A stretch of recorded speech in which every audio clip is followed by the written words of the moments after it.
Hello friends, Manjusha cooking and ব্লগে আপনাদের সবাইকে স্বাগত। বন্ধুরা, আজ আমি একটা মাঞ্চুরিয়ান রেসিপি শেয়ার করব। তা হলো ছোট বড় সকলের প্রিয় ম্যাগি মাঞ্চুরিয়ান। ম্যাগি খেতে কিন্তু আমরা ছোট বড় সবাই ভালোবাসি, আর যারা ম্যাগি লাভার তাদের জন্য কিন্তু এটা পারফেক্ট একটা রেসিপি। তো চলুন শুরু করি। প্রথমে আমি এখানে একটা কড়াইতে বেশ কিছুটা জল নিয়ে নিয়েছি, জলটা ফুটছে। এবার এতে আমি দিয়ে দিচ্ছি ম্যাগি। আমি এখানে একটু পরিমাণে বেশি করব, তাই জন্য আমি এখানে 4টে ম্যাগি নিচ্ছি। আপনারা যেরকম পরিমাণে করবেন সেরকম করে নেবেন, তবে জলটা ফুটলে তবেই কিন্তু ম্যাগিগুলো দেবেন। তো আমি এখানে 4টে ম্যাগি দিয়ে নিয়েছি। এবার এগুলো ভালো করে জলের সঙ্গে একটু ভেঙে মিশিয়ে নেব, দিয়ে যতক্ষণ না জলটা কমে আসছে ততক্ষণ করে নেব। দেখুন জলটা অল্প অল্প আছে। এই সময় আমি দিয়ে দিচ্ছি ম্যাগি যে টেস্ট মশলাটা হয় সেই মশলাটা দিয়ে দিলাম আমি, তবে সবকটা দিলাম না, এখানে আমি 2টো দিলাম আর 2টো রাখলাম। এবার দিয়ে দিচ্ছি এখানে পেঁয়াজ, ক্যাপসিকাম আর বাঁধাকপি কুচানো। আপনারা চাইলে এগুলো স্কিপ করতে পারেন, তবে এগুলো দিলে বেশ ভালো লাগে খেতে, তবে খুব পরিমাণে বেশি দেবেন না, তাহলে ম্যাগির আসল টেস্টটা চলে যাবে। এবার এগুলো ভালো করে মিশিয়ে নেব একসঙ্গে, আর অল্প জল থাকতে এই সবজিগুলো দিয়ে দেবেন, তাহলে হালকা নরম হয়ে যাবে, নাহলে যখন এগুলো বল পাকাবো তখন কিন্তু একটু অসুবিধে হতে পারে। তো ভালো করে মিশিয়ে নিয়েছি দেখুন। তারপরে বাকি জলটাও কিন্তু টেনে নিয়েছে, যেটুকুনি জল ছিল সবজিগুলো কিন্তু অল্প নরম নরম হয়ে গেছে। এবার এইটাগুলো আমি একটা পাত্রে নামিয়ে নেব। আমি একটা বলে নামিয়ে নিচ্ছি, তারপরে এটা ঠান্ডা হলে আমি মেখে নেব। এবার বাকি যে টেস্ট মশলাটা ছিল সেইটা দিয়ে দিচ্ছি, আর দিচ্ছি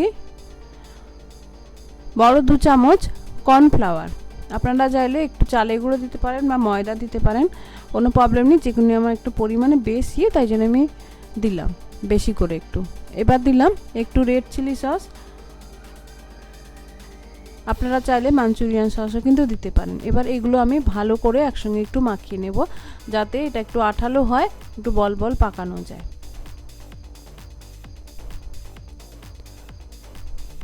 দেখুন আমি মাখিয়ে নিয়েছি পুরোটা। এবার দিয়ে হাতটা ধুয়ে নিয়েছি, কারণ হাতে লেগে গিয়েছিল, বল পাকাতে অসুবিধে হবে। এবার হাতে আমি এরকম গোল গোল লাড্ডুর মতো বল পাকিয়ে নেব। আপনারা যেরকম সাইজের করতে চান সেরকম কিন্তু করে নিতে পারেন। দেখুন এভাবে করে নিয়েছি। এবার আমি এখানে আরও একটা ম্যাগি ক্রাশ করে নিয়েছিলাম, দিয়ে সেটা এবার এই বলের গায়ে ভালো করে কোট করে নেব, তাহলে কিন্তু খুব সুন্দর মুচমুচে ক্রাঞ্চি খেতে হয়। না হলে যে ভালো হবে না তা নয়, তবে এটা ভালো করে বলের মধ্যে যদি মাখিয়ে নেওয়া হয় তাহলে সুন্দর মুচমুচে হয়, খেতে ভালো লাগে। তাই জন্য এভাবে আমি মাখিয়ে নিলাম। এভাবে আমি সবকটা বল করে নেব।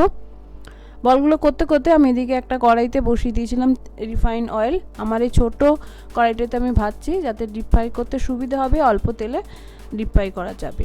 এবার তেলটা আমি গরম করে নিয়েছি ভালো করে, দিয়ে মিডিয়াম আঁচ করে নিয়েছি, দিয়ে বলগুলো দিয়ে দিচ্ছি। বন্ধুরা, এটা কিন্তু লো ফ্লেমে ভাজার কোনো দরকার নেই, এটা যেহেতু রেডি আছে, সো মিডিয়াম ফ্লেমে ভাজলেই কিন্তু হয়ে যাবে। তো উল্টে পাল্টে আমি এগুলো ভেজে নেব মিডিয়াম লাল করে।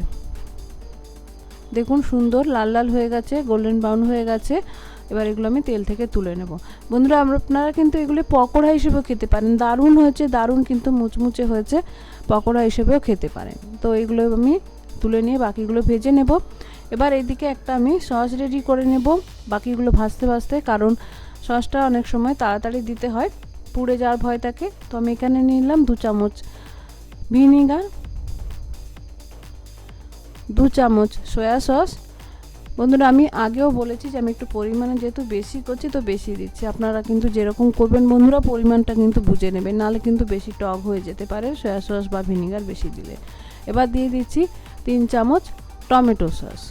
টমেটো সসটা একটু বেশি লাগবে। আপনারা এই সময় যদি মাঞ্চুরিয়ান সস থাকে তাহলে দিতে পারেন, তো আমার কাছে নেই। আর দিয়ে দিচ্ছি 1/2 চামচ মতো গ্রিন চিলি। বন্ধুরা, এই সসটা আমার নিজের করা, তো ঝাল আছে প্রচুর, তাই জন্য আমি অল্প দিলাম। আপনারা যেরকম ঝাল খাবেন বা বাচ্চাদের জন্য যদি করেন তাহলে কম দিতে পারেন। এবার আমি মাঞ্চুরিয়ান ভাজা তেলটাই নিয়ে নিয়েছি বেশ কিছুটা। এবার এতে দিয়ে দিলাম রসুন, আদা আর কাঁচা লঙ্কা কুচানো। এবার দিয়ে দিচ্ছি বড় করে কেটে রাখা ক্যাপসিকাম। আমি এখানে শুধু গ্রিন ক্যাপসিকাম নিয়েছি, আপনারা চাইলে ইয়েলো রেড নিতে পারেন, তবে টেস্টে কোনো পার্থক্য হয় না, দেখতে ভালো লাগে। তো আবার পেঁয়াজগুলো দিয়ে দিয়েছি, দিয়ে এগুলো একটু 1 মিনিট মতো ভেজে নেব, যাতে পেঁয়াজ আর ক্যাপসিকামটা সামান্য নরম হয়ে যায়। দেখুন সামান্য নরম হয়ে গেছে, ভাজা কিন্তু দরকার নেই বেশি। এবার যে সসটা রেডি করে রেখেছিলাম সেটা দিয়ে দিলাম। এবার একে একে দিয়ে দিচ্ছি নুন,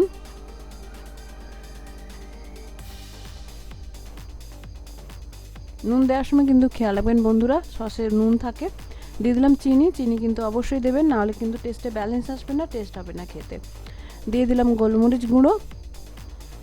এবার এগুলো ভালো করে মিশিয়ে আমি গ্রেভিটা একটু কম হওয়া পর্যন্ত অপেক্ষা করব। দেখুন গ্রেভিটা একটু কম হয়ে গেছে।